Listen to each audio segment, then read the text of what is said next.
Europe سے کچھ ہی گھنٹے کی مسافت پر واقع لیبیا، ایسا ملک جس نے عالمی مدد سے چھٹکارا تو حاصل کر لیا، اب انارکی کا شکار ہے۔ لیبیائی بحریہ کے جہاز کو ڈر ہے کہ اگر انہوں نے راستہ بدلا تو ان کا سامنا ملیشیا اور شدت پسندوں سے ہو جائے گا۔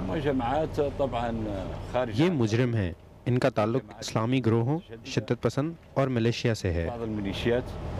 ساحل سمندر کے نزدیک اس علاقے کا شمار ان علاقوں میں ہوتا ہے جن کا کنٹرول ابھی بھی لیبیا کی منتخب پارلیمنٹ کے ہاتھ میں ہے۔ کرنل قذافی کے جانے کے 3 برس بعد اب ملک کا بیشتر حصہ ملیشیا کے ہاتھوں میں ہے، جن میں سے کچھ کا تعلق القاعدہ سے بھی ہے۔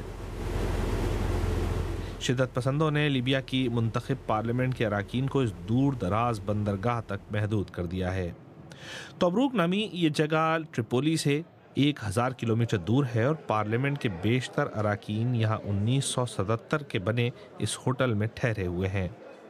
ان اراکین کا کہنا ہے کہ جب ملیشیا کی طرف سے ان پر حملہ کیا گیا تو انہیں اور ان کے خاندانوں کو چوری چھپے بچا کر لایا گیا۔ لیبیا کے دارالحکومت ٹریپولی کا کنٹرول ملیشیا نے اگست کے مہینے میں اس وقت حاصل کیا تھا جب اسلام پسندوں کو انتخابات میں شکست ہو گئی تھی۔ ان گروپوں کا کہنا ہے کہ وہ انقلاب کی حفاظت کر رہے ہیں اور یہ نہیں چاہتے کہ قذافی دور کے اراکین کو دوبارہ طاقت ملے۔ بنغازی میں 2 طاقتیں ہیں، ایک کا تعلق 2011 کے انقلاب سے ہے جبکہ دوسرے النصر الشریعہ والے ہیں۔ وہ تب بھی ایک ساتھ لڑ رہے تھے اور آج بھی ایک ساتھ لڑ رہے ہیں۔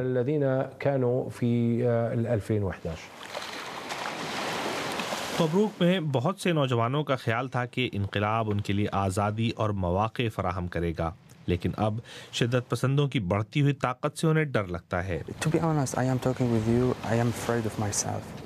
میں آپ سے بات کر رہا ہوں تو مجھے ڈر لگ رہا ہے، کیونکہ میں شدت پسندوں کی بات کر رہا ہوں۔ اگر انہوں نے دیکھ لیا تو وہ مجھے پکڑ سکتے ہیں۔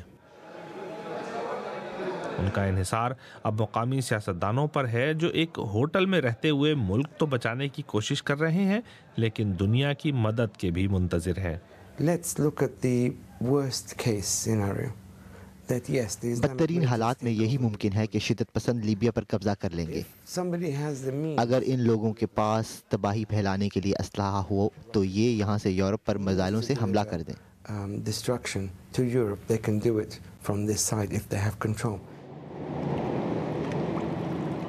کچھ لوگوں کا کہنا ہے کہ لیبیا میں شدت پسندی کا خطرہ اتنا ہے جتنا شام اور عراق میں دولت اسلامیہ کا، لیکن دنیا ان کی طرف نہیں دیکھ رہی کیونکہ ان کی توجہ فی الوقت کہیں اور مرکوز ہے۔